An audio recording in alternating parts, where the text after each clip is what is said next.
আমরা হিন্দুদের ভোটে জিতে এমএলএ হয়েছি, আমরা মুসলমানের ভোটে জিতে এমএলএ হয়নি।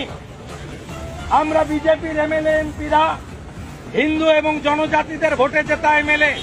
এই সরকার মোল্লাদের সরকার, এই সরকার মুসলমানদের সরকার, এই সরকার আনসারুল বাংলার 7 সেকেন্ডের সরকার। আশা করি ভিডিওটা দেখতে পেলেন উনি কি বললেন, ঠিক মুসলমানদের ঠিক কোথায় আঘাতটা করলো। আমি এই ভিডিওটা সমস্ত মুসলমানদের জন্য নয়, তো তবু আমি সংখ্যালঘু ভাইদেরকে আমি বলতে চাই, যারা 2021 সালে কিছু টাকার জন্য নিজের সিদ্ধানা বিক্রি করে দিয়েছিল বিজেপির কাছে, আজকে দেখলে তো কিভাবে অপমান করছে।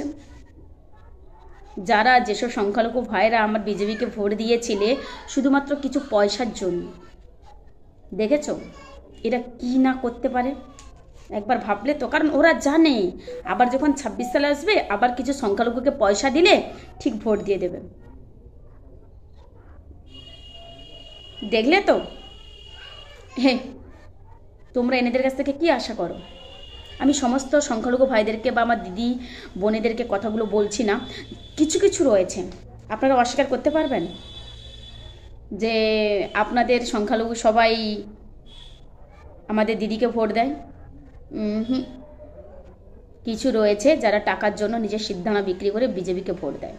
শুধু তাই নয়, যারা নিজেদের স্লোগানটাও জয় শ্রীরাম বলে, বুঝলে। আমি প্রায় দেখেছি কিছু কিছু সংখ্যালঘু ভাইয়েরা এবং দাদা জেঠুরা কাকুরা রয়েছে, তারা কিছু পয়সার জন্য জয় শ্রীরামও বলে, বুঝলে। আর এখন এই লোডশেডিং অধিকারী কি বললো নিশ্চয়ই দেখলে, আমাকে আর বলার দরকার নেই। দেখেছেন তো কতটা গর্ব করে, কতটা চিৎকার করে, কতটা অহংকার করে বলছে মুসলমানদের একটা ভোটে তারা জিতেনি। দেবেন 26-এ ভোট টাকা নিয়ে?